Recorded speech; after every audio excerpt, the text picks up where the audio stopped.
அமெரிக்காவுக்கும் ஈரானுக்கும் இடையில் 2 வார கால போர் நிறுத்தம். இதை விட ஒரு மகிழ்ச்சியான செய்தி, இதை விட ஒரு நிம்மதியான செய்தி இந்த உலக மக்களுக்கு கிடைக்கவே கிடைக்காது. ஏனென்று சொன்னால், இப்போ ஒரு சில மணி நேரங்கள் வரைக்கும் பார்த்தீங்கன்னு சொன்னால் இந்த உலகம் எவ்வளவு பதட்டத்தோடு இருந்தது, எவ்வளவு பயத்தோடு இருந்தது. இப்போ தான் எல்லோருமே நிம்மதி பெருமூச்சு விடுகின்றார்கள். ஏனென்று சொன்னால் சமாதானம் வந்துட்டுது. இது தற்காலிக சமாதானம் தானே, 2 கிழமைக்கு மட்டும்தானே. இதில் சந்தோஷப்படுறதுக்கு என்ன இருக்குன்னு கேட்டிங்கன்னு சொன்னால் அப்படி இல்லவே இல்லை. இதுக்கு பின்னால் இன்னும் நிறைய ரகசியங்கள் இருக்குது. அதை பற்றி விரிவாக விளக்கமாக இந்த காணொலியில் பார்க்க போகிறோம். இந்த 39 நாள் போரில் அமெரிக்க ஜனாதிபதி டொனால்ட் ட்ரம்ப் அவர்கள் 2 முக்கியமான பாடங்களை கண்டிப்பாக கற்றிருப்பார். அவருடைய வாழ்க்கையில் மறக்கவே முடியாத 2 பாடங்களை அவர் கற்றிருப்பார். அது சம்பந்தமாகவும் பார்க்க இருக்கின்றோம். இந்த 39 நாள் போர் இந்த உலகத்துக்கு சொன்ன செய்தி ஒன்று இருக்குது. அந்த செய்தி என்னன்றதையும் விரிவாக பார்க்க போகின்றோம். முதல்ல அனைத்து மக்களுக்குமே மகிழ்ச்சி தான். எல்லோருக்குமே மகிழ்ச்சியும் நிம்மதியும். இந்த 39 நாட்களாக தடைப்பட்டிருந்த எத்தனையோ விஷயங்கள் இனி தடை இல்லாமல் நடக்கப் போகின்றன. அதில் மிக முக்கியமான விஷயம் போக்குவரத்து. அதிலே மிக முக்கியமானது விமான போக்குவரத்துக்கள். கடந்த 39 நாட்களாக என்ன நடந்ததுன்னு சொல்லி எங்கள் எல்லாருக்குமே தெரியும். எத்தனையோ வான் பரப்புகள் மூடப்பட்டிருந்தன, எத்தனையோ விமான பரப்புகள் ரத்து செய்யப்பட்டிருந்தன, விமான நிலையங்கள் மூடப்பட்டிருந்தன. மிக முக்கியமாக மத்திய கிழக்கு நாடுகளில் இனி எல்லாமே வளமைக்கு திரும்பும், எல்லாமே திறக்கப்படும். அதோட அந்த பாரசீக வளைகுடால 3200 கப்பல்கள், அதில் சிக்கியிருந்த 20,000 பணியாளர்கள் இனி எல்லோருமே வீடு திரும்புறதுக்கு இந்த சமாதானம், இந்த போர் நிறுத்தம் மிகவும் உதவியாக இருக்கும். எனவே உலகம் கொஞ்சம் கொஞ்சமாக வளமைக்கு திரும்புகிறது. அதில் பார்த்தீங்கன்னு சொன்னால் சர்வதேச ரீதியாக மசகு எண்ணெய் குருடோயிலினுடைய விலை உடனடியாக $20 வரைக்கும், இந்த போர் நிறுத்த அறிவிப்பு வந்த உடனே பார்த்தீங்கன்னு சொன்னால் $100க்கும் குறைவாக குறைந்திருக்கிறது. அது மிகப்பெரிய ஒரு முன்னேற்றம். அதே போல பங்கு சந்தையில் பார்த்தீங்கன்னு சொன்னால் சடுதியான மாற்றங்கள் வந்திருக்குது. தங்கம் வெள்ளியினுடைய விலைகள் அதிகரிச்சிருக்குது. இப்படியாக பல பல மாற்றங்கள் மக்களுடைய மனங்களில் இருந்து மார்க்கெட் வரைக்கும் எதிரொலிக்க ஆரம்பித்திருக்கின்றன. சரி, இந்த 39 நாள் போரில் நாங்கள் கற்றுக்கொள்ள வேண்டிய பாடங்கள் என்ன, நாங்கள் தெரிஞ்சு கொள்ள வேண்டிய விஷயங்கள் என்ன? நாங்கள் முதலாவது தெரிஞ்சு கொள்ளணும் ஈரானியர்களுடைய வீரம். எவ்வளவோ பிரச்சனைகள், எவ்வளவோ தாக்குதல்கள், எவ்வளவோ அழிவுகள், எவ்வளவோ உயிரிழப்புகள், அவ்வளவு நடந்தும் கூட கொஞ்சம் கூட பயப்படாமல், துணிச்சலோட தைரியத்தோட விட்டு கொடுக்காமல் சாகரத்துக்கு நாங்கள் தயாராக இருக்கிறோம். அதில் ஒரு முக்கியமான வசனம் ஒன்று இருக்குது. நேற்று ஈரானினுடைய ஜனாதிபதி பெசஸ்கியான் இருக்கார் தானே, அவர் நேற்றிரவு சொல்லியிருந்தவர் என்னன்னு சொன்னா, தான் உட்பட 1,40,00,000 ஈரானியர்கள் நேற்றிரவு உயிரை கொடுக்க தயாராக இருந்தோம் என்று சொல்லி ஒரு வசனம் சொல்லியிருக்கார். ஏன்னு சொன்னா எல்லா இடம் தாக்குதல் நடத்தப்படும் என்று சொல்லித்தானே டொனால்ட் ட்ரம்ப் அவர்கள் அறிவிச்சிருந்தவர். அதுக்கு பிறகு ஈரானியர்கள் வீதியில் இறங்கி போராடி தங்களுடைய பாலங்களையும் மின் கட்டமைப்புகளையும் ஏனைய பொது சொத்துக்களையும் பாதுகாக்கிறதுக்கு எப்படி ஈரானியர்கள் இரவிரவாக வீதியில் இறங்கி போராடினார்கள் என்று சொல்லி எங்கள் எல்லாருக்குமே தெரியும். அப்படியான ஒரு சந்தர்ப்பத்தில் தான் ஈரானுடைய ஜனாதிபதி சொல்லியிருந்தார், தான் உட்பட 1,40,00,000 ஈரானியர்கள் நேற்றிரவு தங்களுடைய உயிரை கொடுப்பதற்கு தயாராக இருந்தார்கள் என்று சொல்லி. எனவே அப்படியான உறுதியான ஈரானியர்கள் இதில் வென்றிருக்கிறார்கள். யோசிச்சு பார்த்தோம் என்று சொன்னால், இப்போ ஒரு 5-6 நாளைக்கு முதல் டொனால்ட் ட்ரம்ப் 15 அம்சங்களை அடங்கிய ஒரு சமாதான ஒப்பந்தம் ஒன்றை கொடுத்தவர். அந்த 15 பாயிண்ட்ஸையும் பார்த்தீங்கன்னு சொன்னால் அது சமாதானத்தை கொண்டு வரதுக்கான பாயிண்ட்ஸ் மாதிரி தெரியல. எல்லாமே மிரட்டல்கள் தான். ஈரான் அப்படி செய்யணும், இப்படி செய்யணும், அப்படி செய்யாட்டி நாங்கள் என்ன செய்வோம், இந்த மாதிரி மிரட்டல்கள் தான்.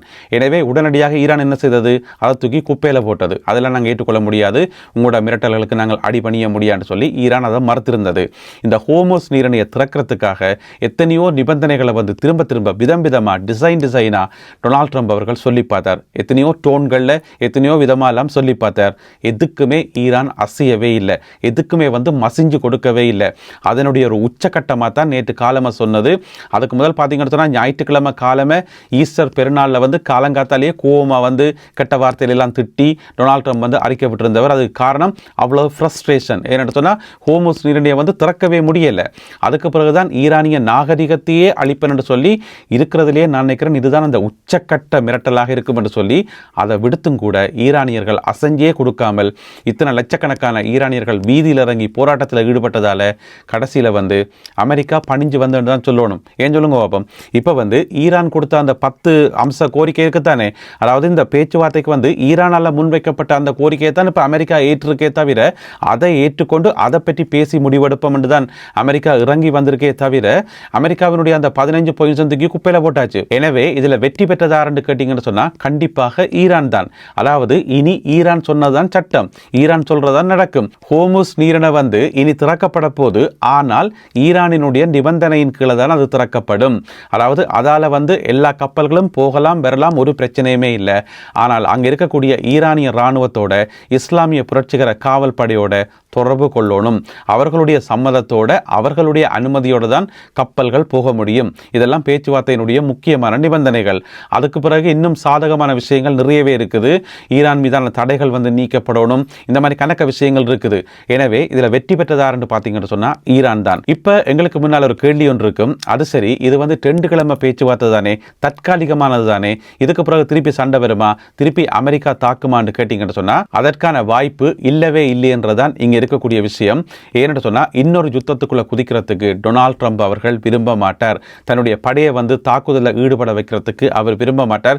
ஏற்கனவே அமெரிக்காவில் வந்து எத்தனையோ எதிர்ப்புகள், எவ்வளவோ பிரச்சனைகளை வந்து அவர் முகம் கொடுத்துட்டார். ஆக்சுவலாக வந்து இந்த யுத்தத்தை வந்து 39 நாட்கள் நடத்துறதுக்கு டொனால்ட் ட்ரம்ப் அவர்கள் தயாராகவே இல்லை. அது வந்து 2 நாளில் 3 நாளில் முடிஞ்சிடும். ஆயத்துல்லா அலி காமேனி அவர்களுடைய கதையை முடிச்சோடனே அவர் இறந்தா பிறகு ஈரான் அடி பணிஞ்சிரும், சரணடைஞ்சிரும் என்று சொல்லி அவருக்கு சொல்லப்பட்ட கதையை அவர் நம்பினபடியால் தான் இந்த யுத்தத்தில் வந்து டொனால்ட் ட்ரம்ப் அவர்கள் குதிச்சவர். இது வந்து 39 நாட்களாக நீடிக்கும். இவ்வளவு பொருளாதார பிரச்சனைகளுக்கு முகம் கொடுக்க வேண்டி வரும், இவ்வளவு விமர்சனங்களை வந்து சந்திக்க வேண்டி வரும் என்று சொல்லி டொனால்ட் ட்ரம்ப் அவர்கள் கனவிலும் நினைச்சு பார்த்திருக்க மாட்டார். அதனால இனி ஈரான் மீது அமெரிக்கா போர் தொடுக்க மாட்டாது. இப்போ 2 கிழமை பேச்சுவார்த்தை தானே, அதில் பேசுன்னு பேசுறது அது சரிவரே இல்லையா? அதுக்கு பிறகு 4 கிழமை பேசுறது அதுவும் சரிவரே இல்லையா? 40 கிழமை பேசுறது, பேசிக்கொண்டே இருக்க வேண்டியதான். இனி பேச்சுவார்த்தை மூலம்தான் எதையும் சாதிக்கலாம். இப்போ ஈரான் என்ன சொல்லுது?